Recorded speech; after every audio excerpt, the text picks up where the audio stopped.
We're looking at the sky from North Georgia again. This time we're facing south.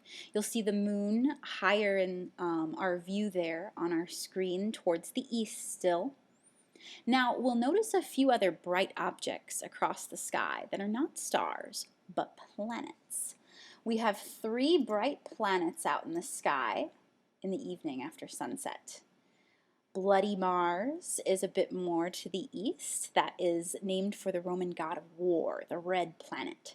And then further to the south, between south and west, is Saturn and Jupiter, very close together. They will actually continue to get close together until December 21st, appearing almost on top of each other on the 21st of December. And that's a conjunction when the planets appear lined up from our view on Earth. It occurs about every 20 years for Saturn and Jupiter there. So the next one won't be until 2040. So keep an eye for that in a few months. It happens because the planets are orbiting the sun. They go around at different speeds, but it means that they all appear to move around in the sky, to move across the distant background of stars. We find them in different places from month to month and year to year. Now, there was a very exciting discovery related to a planet that we don't see up here in the evening sky, Venus. We'll actually have to go to the morning sky to learn a little bit more about our sister planet.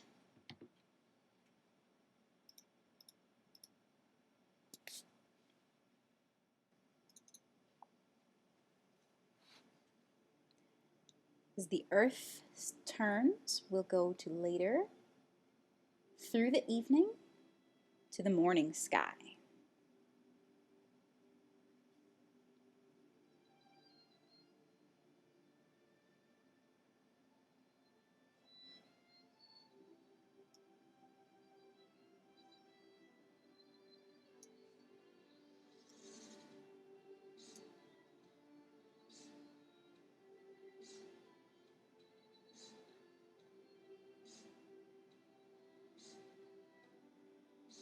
And as Mars begins to set to the west, Venus will rise to the east just before the sun. Closer to the sun than we are, sometimes called our sister planet for being very similar in size to the Earth. Let's fly out to Venus and see it closer up for ourselves.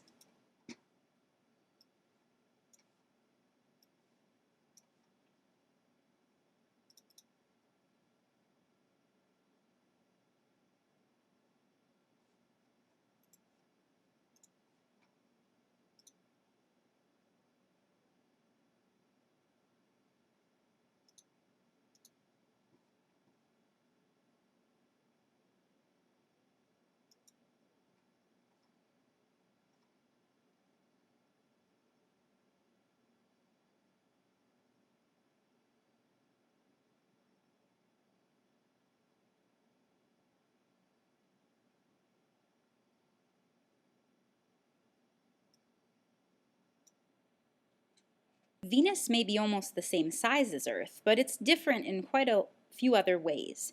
The planet spins very slowly and it has no moon. The atmosphere is thick, much thicker than ours. If you stood on the surface, you'd feel 92 times the pressure of Earth's atmosphere. It's also extremely hot at the surface. Venus's atmosphere is mostly made out of carbon dioxide. Our atmosphere, for contrast, is mostly nitrogen. And so that carbon dioxide is really good at trapping in heat from the sun. It's like a thick blanket around Venus, keeping it warm, making it too warm. It's the hottest planet in the solar system. And at that surface, it's over 800 degrees Fahrenheit.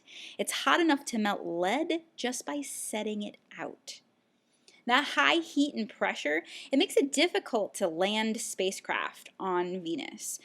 There was a few spacecraft sent by the Soviet Union in the 70s and 80s that lasted up to about 2 hours before they just were destroyed by being on the surface. And since then, we've mostly sent orbiting spacecraft. So spacecraft to orbit around Venus and penetrate through the clouds with radar so that we can still make maps of the surface and sometimes take photos of the atmosphere around Venus itself. NASA sent a mission in the early 90s. It was the Magellan Mission. It mapped almost the entire surface of Venus. Let's take a look at one of those maps.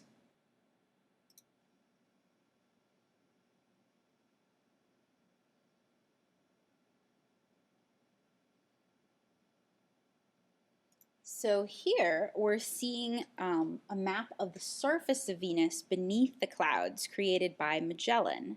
And Venus is covered in volcanoes, but they're mostly dormant. Venus's surface is older than Earth's with less volcanic activity. Scientists think the main reason for this is Venus not having tectonic plates. On Earth, we have a crust, a solid crust that's broken into plates that float on the inner mantle layers of the Earth. And that causes volcanic activity along the edges of the plates where they crash together. But Venus has a thicker crust, and it doesn't have plates, basically cracks in that crust. And so under the crust, pressure builds from the heat in the more fluid layers. And there's no outlet for it. And so we think that eventually that pressure is released in massive outbursts of a ton of volcanic activity that sort of happens all at once, repaving Venus. A very different geology than what we see here on Earth. There's another spacecraft that's orbiting Venus today. It was sent by the Japanese Space Agency, and it's an orbiter called Akatsuki. It got to Venus in 2015, and it's been taking pictures of the atmosphere of Venus in different wavelengths of light. So we'll next look at a photo taken by Akatsuki. It's a picture taken in ultraviolet light, so a much higher energy light than what we see with our eyes. What we see here is a combination of two ranges of ultraviolet light, that UV light, and where we see dark patches in the clouds is where the light's getting absorbed. It's showing us that there's sulfur dioxide in the clouds, but there's also an unknown material mixed in doing some of the absorbing of the UV light. Scientists are trying to figure out what it is. One possibility is a molecule made of iron and chlorine, but that's expected to break apart pretty quickly in the atmosphere of Venus. Another more exciting possibility is microbial life, microscopic organisms that could be floating in the atmosphere of Venus. At the surface of Venus, it is far too hot, way too much pressure for any life to exist there. But if we go higher up in the air of Venus, there's less pressure and a lower temperature. In fact, this picture is showing us about 50 to 65 kilometers above the surface of Venus. And that's around the area that you get 1 Earth pressure for the atmosphere, about the same pressure as 1 Earth's atmosphere, and you have temperatures low enough for life, kind of like a hot day on Earth. And so we think it's possible that microscopic life is floating in the atmosphere of Venus.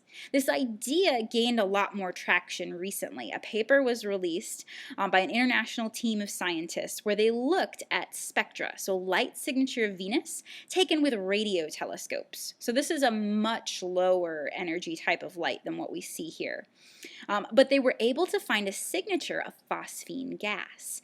And that's made in several different ways, but one of them is by microbial life. So it's a really exciting possibility. In fact, the scientists that discovered the phosphine extensively looked into other ways the phosphine gas could be produced on Venus.